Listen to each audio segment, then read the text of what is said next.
Olá, amigos. Vamos a mais uma aula de Física 1. Eu sou o professor Douglas. Hoje eu vou falar sobre o capítulo 24, que é a parte de gravitação universal, certo? Coloquei aqui uma definição, né, que é a parte da física, basicamente da mecânica, que estuda a relação entre os movimentos, importante isso, e as forças que influenciam e atuam nos corpos celestes. Quando eu digo corpos celestes, são aqueles corpos que a gente vê no céu, né?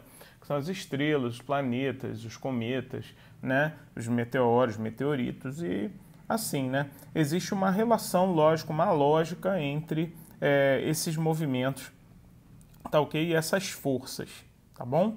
Então, a gente tem aí, a princípio, lógico, uma parte histórica toda, né? Falando sobre o sistema geocêntrico, né? Quando a gente fala geocentrismo, a gente está falando do sistema que se acreditava antes, né, ser a Terra como centro, né? Imagina, todos girando em torno da Terra, Terra como centro, né?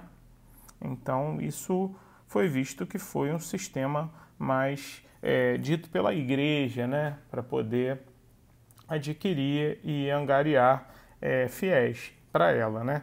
E aí, lógico, depois disso a gente entrou no sistema voltado como Sol como centro, o sistema heliocêntrico, é o heliocentrismo, né? Que na verdade nós temos o Sol como centro, né? E esse sistema inicialmente foi visto que era um sistema onde os planetas giravam em torno do Sol em trajetória circular, e depois visto que esse sistema, logicamente, a trajetória era uma trajetória elíptica, né? Quando a gente fala elíptica, a gente lembra da elipse, né? Que parece, o contorno dela parece a bola de futebol americano, né? Então nós temos a elipse, né? Que é mais ou menos, tem mais ou menos esse desenho, né? Tipo uma oval, né? A gente tem um movimento do planeta em torno dessa elipse, né? Com o Sol ali em uma posição. A gente já vai falar disso um pouco mais à frente, ok? Dando continuidade ao nosso estudo, senhores, eu vou falar sobre a força gravitacional de Newton. Bom, Newton verificou, né, experimentalmente também e teoricamente, visto teoricamente primeiro, lógico, e depois experimentalmente, que a força gravitacional é diretamente proporcional ao produto das massas dos corpos, né?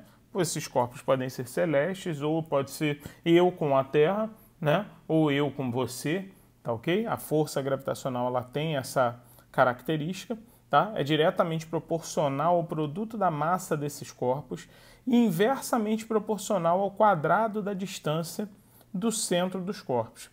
Então vamos supor que isso aqui sejam dois planetas, né? Ou o Sol e um planeta, pode ser, tá? Um de massa mzão, o outro de massa mzinho. Não importa a massa, tá? Mas uma coisa eu sei, a força gravitacional, senhores, é sempre uma força de natureza atrativa, ou seja, a força gravitacional é uma força de atração.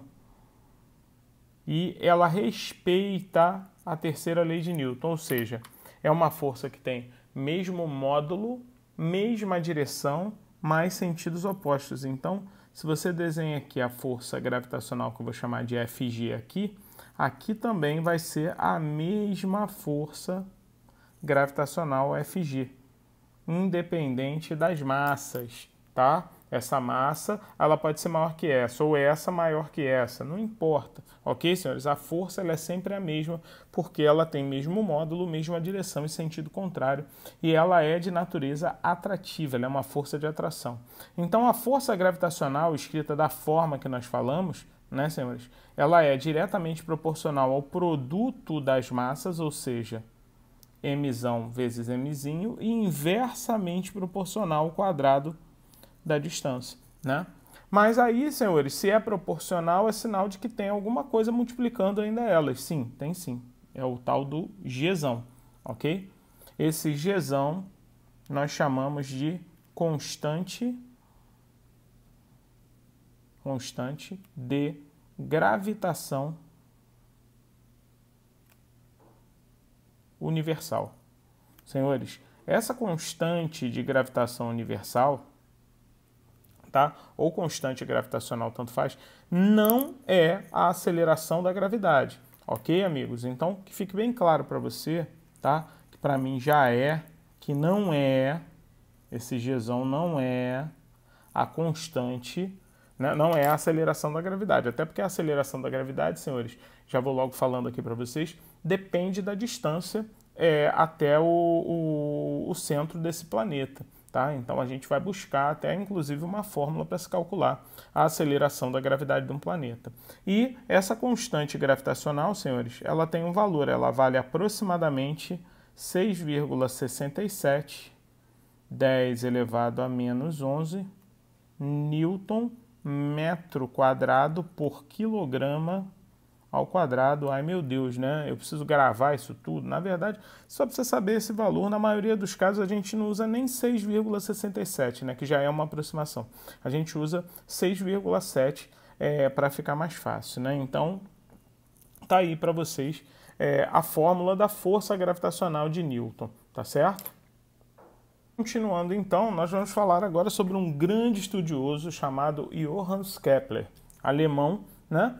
Ele, na verdade, ele estudou as trajetórias e os movimentos dos planetas, tá certo? Então, ele enunciou 3 leis super importantes dentro do estudo da gravitação universal, tá certo? Que são as leis que norteiam, né, basicamente todo o estudo de gravitação, tá bom? A primeira lei diz o seguinte, ela é chamada lei das órbitas, tá certo? Órbitas seriam as trajetórias feitas pelos planetas em torno do astro que comanda eles, né? Nesse caso, senhores, nós vamos falar então do planeta que gira em torno do Sol, tá? Então a gente diz assim, ó, que todo planeta executa a órbita elíptica, nós já falamos disso, a elipse, ela é como se fosse o contorno da bola de futebol americano, né? Ela é uma oval, mais ou menos, em torno do Sol, senhores, a trajetória elíptica em torno do Sol, onde o Sol ocupa um dos focos da elipse, segundo sua trajetória. Então, na verdade, está aqui o Sol num dos focos dessa elipse, que naturalmente tem 2 focos, eles são mais ou menos equidistantes. Lógico que nesse foco não tem nada, mas aqui no foco do Sol, né, existe lá o elemento Sol que está ali, o astro que está comandando, né, o astro mais massivo.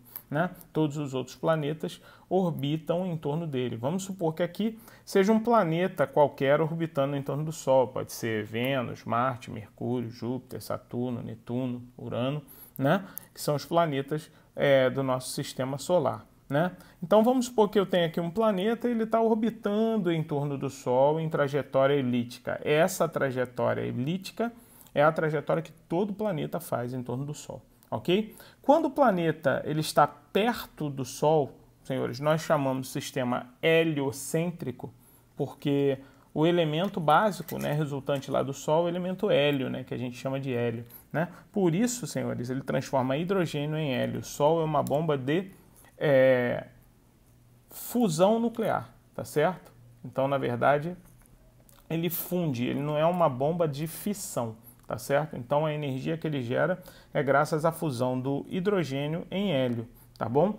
Então aqui a gente diz que o planeta está próximo do hélio, está perto do hélio, a gente diz que esse ponto aqui é o que nós chamamos de periélio. Lembra? Perto do hélio, ok? Então a gente diz que esse ponto é o periélio. Já nesse outro ponto, senhores, nós temos o ponto longe do Sol, longe do hélio, afastado do hélio, a gente diz que é o afélio, ok? Afastado do hélio, afélio, tá? Uma coisa que é interessante é que, como a gente acabou de aprender que a força gravitacional ela é diretamente proporcional ao produto das massas, inversamente proporcional ao quadrado da distância, quando o planeta está mais próximo do Sol, a distância é menor, logo a força gravitacional vai ser maior. Significa que quando o planeta está no periélio, ele precisa passar rapidamente pelo Sol, senão ele vai ser atraído e vai ser grudado ao Sol. Logo, ele vai ter velocidade máxima quando ele passar pelo periélio. Já quando ele passa pelo afélio, senhores, ele não precisa ser tão rápido, porque ele está a uma distância maior, então a força é menor. E se a força é menor, não precisa ter tanta velocidade, ele passa com velocidade mínima, ok? Em torno do Sol. Então, no periélio, a velocidade é máxima e no afélio, senhores, a velocidade é mínima, ok? E isso é muito importante para você. Então, todo planeta executa órbita elíptica em torno do Sol. A segunda lei de Kepler, chamada lei das áreas, ok? A lei das áreas ela é bem interessante, né? Ela diz assim, que áreas percorridas pelos planetas ao redor do Sol são proporcionais aos tempos de execução dessas áreas. Senhores, olhe bem, repare que o planeta ele está executando essa trajetória, né? Aqui está o sentido, né? No caso, sentido horário, né? Repare que o planeta está indo aqui do ponto A para o ponto B. É lógico que quando ele vai do ponto A para o ponto B, senhores, eu vou até mudar um pouquinho aqui de cor, né? Botar um azul mais clarinho, né? Indicando. Ele tem aqui uma reta que liga o Sol até esse planeta, que é chamado raio vetor, tá ok? Todos esses caras aqui são raios vetores, tá? Então ele percorre aqui dentro uma área, ó, repara bem, em relação aos raios vetores, senhores, tá? E essa área demora um certo tempo para ser percorrida. A mesma coisa vai acontecer se o planeta estiver indo do ponto C, senhores, para o ponto D. Aqui, ó, reparem que quando ele vai do ponto C para o ponto D, ele leva um tempo ΔT2 e ele percorre uma área que eu vou chamar de A2, certo? Dá uma pintadinha aqui, né? Fica bonitinho, você possa entender. Legal. Né? Sempre em relação aos raios vetores. O que ele diz é que as áreas, ou seja, A1 está para ΔT1, assim como A2 está para ΔT2, senhores. E isso aqui tem um nome especial, é uma constante, né, em relação àquele planeta. Certo? Então, por exemplo, se aqui for a Terra, lógico, A1 sobre ΔT1, A2 sobre ΔT2 vai ser um valor para a Terra, tá? Que nós chamamos de velocidade areolar, certo? Essa velocidade areolar, para cada planeta, senhores, é um valor constante, ok? Então, a segunda lei diz que as áreas percorridas pelo planeta são proporcionais aos tempos de execução dessas áreas. E agora, senhores, vamos à terceira lei de Kepler, mais conhecida como lei dos períodos, tá certo? E ela diz assim, que o quadrado dos períodos dos tempos de translação em torno do Sol de um determinado planeta são proporcionais aos cubos dos raios médios. Douglas, mas você não falou em raio, né? Por que raio agora? Por que isso? Né? Porque Kepler pensou, a elipse ela não tem raio, ela tem semi-eixos. Senhores, reparem que isso aqui é uma pequena elipse que eu desenhei aqui. Ela tem o semi-eixo maior, que eu vou chamar de A, e ela tem o semi-eixo menor, que eu vou chamar de B. Semi-eixo maior, semi-eixo menor, tá certo? Então a gente vai pegar a elipse e transformar ela numa circunferência.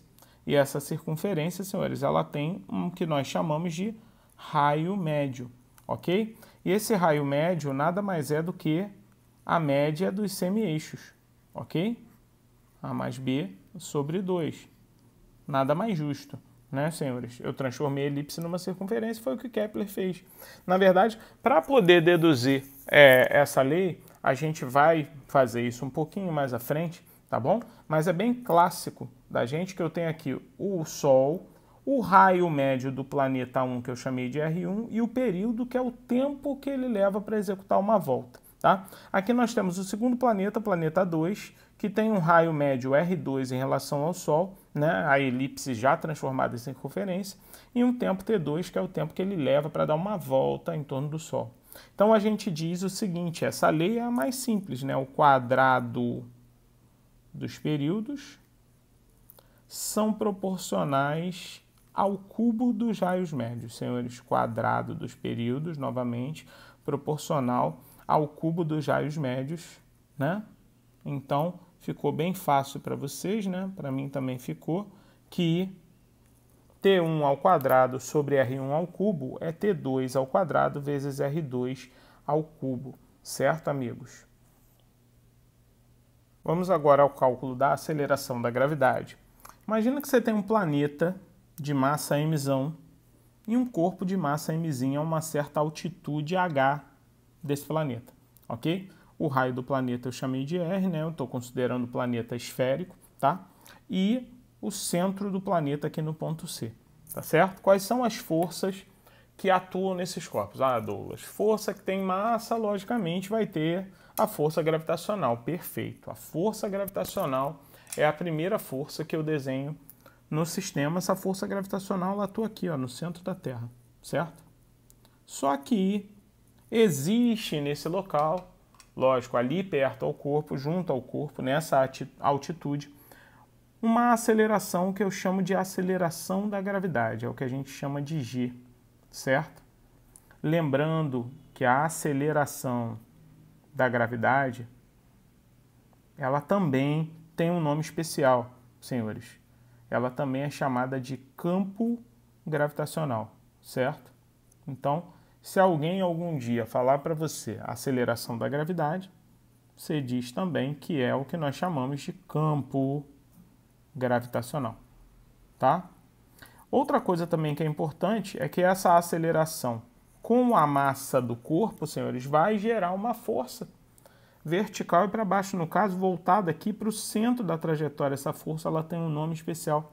Ela se chama peso. Olha aqui, ó. O P é o que nós chamamos de força-peso. E nesse caso, como a força gravitacional e o peso, né, correspondem ao par de ação e reação, então o peso é igual à força gravitacional, ou seja, igual em módulo, certo? Em módulo que eu digo é que o valor numérico é igual, mas a direção e o sentido, né, ou melhor, a direção é a mesma, o sentido é que é diferente, né? Porque são forças de ação e reação. Como é que nós calculamos o peso? Bom, fácil, é a massa vezes a aceleração da gravidade naquele ponto, certo? E outra coisa que é importante é a força gravitacional, que é Gzão, massa do planeta, massa do corpo, né? Massa dos corpos, né? No geral aqui a massa dos corpos, certo, gente? Fique bem claro isso para vocês. Dividido pela distância entre os centros deles, que no caso aqui é R mais H ao quadrado, né? Uma coisa que é super importante, ó, eu vou cortar aqui a massa do corpo, né? Mostrando para vocês que a aceleração da gravidade ela só depende da massa do planeta, certo? E da distância do centro desse planeta ao ponto onde eu quero calcular essa aceleração. Ok, amigos? Então, para que fique bem fácil de você entender, a força gravitacional, né, ela é diretamente proporcional à massa do planeta que gera essa aceleração, ou do corpo que gera essa aceleração, tá? E inversamente proporcional ao quadrado da distância entre o centro desse planeta e aonde você quer calcular essa aceleração da gravidade, ok? Quanto mais afastado do planeta você está, senhores, a gravidade é menor, ou seja, quanto maior a distância de afastamento do centro do planeta até o ponto, a gravidade será menor, né? E o inverso também, quanto mais próximo da superfície do planeta, você terá uma aceleração da gravidade cada vez maior, ok, senhores? Mais um item importante da nossa aula, que é a velocidade de órbita e período de um satélite girando em torno de um determinado planeta, né? Vamos supor aqui que eu tenho um planeta de massa mzão e o satélite de massa mzinho girando com uma velocidade v em torno desse planeta, né? Lembrando aos senhores que a distância que vai do centro do planeta até da superfície do planeta a gente vai chamar de raio do planeta, tá? E aqui, esse H é a altitude do satélite, ok? Em relação à superfície do planeta. Não confundam raio do planeta com raio de órbita. O raio de órbita é H mais R, ok? Já o raio do planeta é só o R, ok?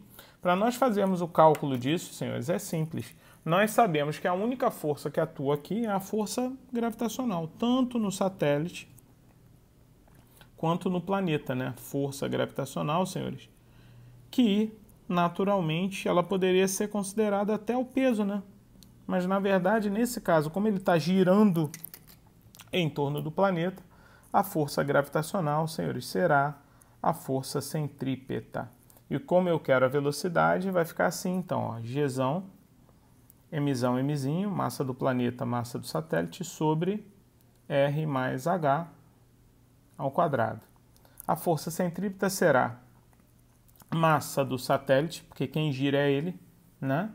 Vezes a velocidade dele ao quadrado, sobre R mais H, que seria o raio da órbita, né? Na verdade, o raio da circunferência que ele está executando, ok? Podemos simplificar aqui, ó, a massa do satélite com a massa do satélite, ou seja, a velocidade não depende da massa do satélite. E podemos também simplificar, ó, R mais H aqui com um R mais H aqui. Sendo assim, senhores, a minha velocidade, né, no caso, a velocidade do satélite em órbita seria raiz de Gm, onde m é a massa do planeta, sobre R mais H, que é o raio da órbita, ok? Lembrando que raio da órbita, que é R mais H, não é igual ao raio do planeta, ok? Assim a gente calcula a velocidade de órbita. Senhores, mas como é que eu calculo o período? Bom, período também é bem simples, senhores. Vamos pensar que esse movimento que ele está executando é um MCU, é um movimento circular uniforme. E se ele está executando um movimento circular uniforme, a velocidade é constante, pode ser calculada assim, ó, ΔS sobre ΔT, certo? Sendo o meu ΔS, senhores, o comprimento da circunferência em torno desse planeta. Então, é π R mais H, né? E o tempo é o período, que é o tempo de uma volta, correto? Se eu substituir isso aqui, senhores, nessa equação, eu vou ficar com o seguinte, ó. Reparem bem, vou até mudar de cor para ficar melhor, para a gente visualizar melhor. Vamos lá. Velocidade, então, vai ser 2πr mais h, certo? Sobre período é igual a raiz de Gm sobre R mais H. Senhores, eu posso elevar ao quadrado dos dois lados aqui, ó. Se eu levar o quadrado aqui, né, desse lado, e elevar ao quadrado aqui desse lado eu sumo com a raiz, certo? Mas lá do outro lado eu vou elevar isso tudo aqui ao quadrado. Então, senhores, olha que interessante, o período ao quadrado aqui, se eu elevar tudo isso aqui ao quadrado, já jogando para cá, né, já jogando esse cara para cá, vai ficar R mais H ao quadrado, lembrando que, né, aquela lei de quem? De Kepler, né, a terceira, né, o quadrado dos períodos são proporcionais ao cubo dos raios médios, porque aqui vai ficar R mais H ao quadrado, aqui vai ficar R mais H, eu vou poder multiplicar os dois, né, será igual a, bom, aqui eu vou deixar, vai ficar 4π ao quadrado sobre Gm, que é exatamente o valor da constante que determina, né, que o quadrado dos períodos são proporcionais ao cubo dos raios médios. Ok, senhores? Muito interessante, né? Então, amigos, vamos então encerrar nossa aula. Espero que vocês tenham gostado. Um grande abraço e até a próxima. Grande abraço aí, amigos.